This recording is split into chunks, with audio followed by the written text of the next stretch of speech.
Assalamualaikum warahmatullahi wabarakatuh. Mudah-mudahan ini cerita yang bermanfaat dan bisa jadi ibroh ya, pengalaman bagi kita semua pada suatu hari ya. Adik saya itu waktu sekolah SMA dulu ya. Dia sekolah di sebuah sekolah Islam dan di pesantren ya, di ma'had begitu.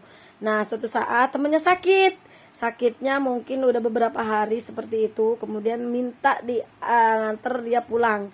Dan pulangnya itu ke Lampung. Nah, pesantrennya itu ada di Serang. Pulang ke Lampung. Nah, kemudian adik saya dengan senang hati mengantarkan temannya itu pulang ke Lampung.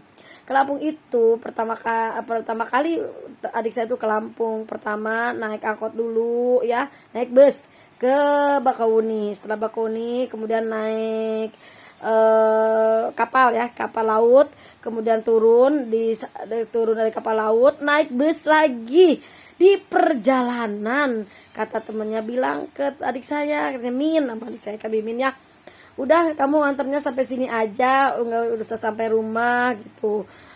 Dengan tidak pikir panjang, adik saya mengiyakan. Temennya itu langsung pulang ke rumahnya dan dia di tengah jalan ditinggalkan. Kamu naik lagi ya, naik apa gitu, naik angkot lagi lah ya ke tempat bus gitu.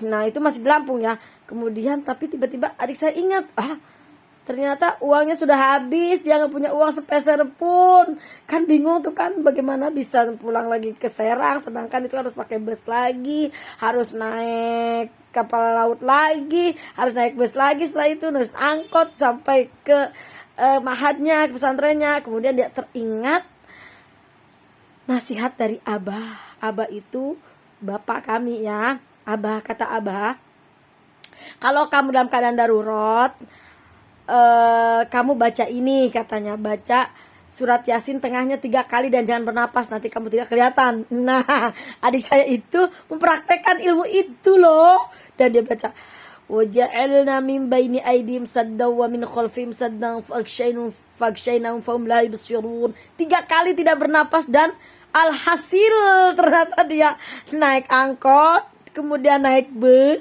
kemudian naik kapal laut, kemudian naik lagi bus lagi, terus naik lagi angkot lagi sampai ke ma'had kembali. Tidak kelihatan, tidak diminta ongkos karena dia tidak kelihatan.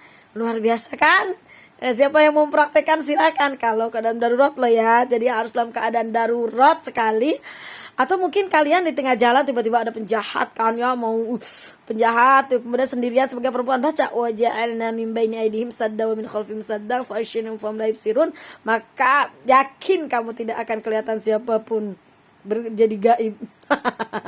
Demikian ceritanya, mudah-mudahan bisa menjadi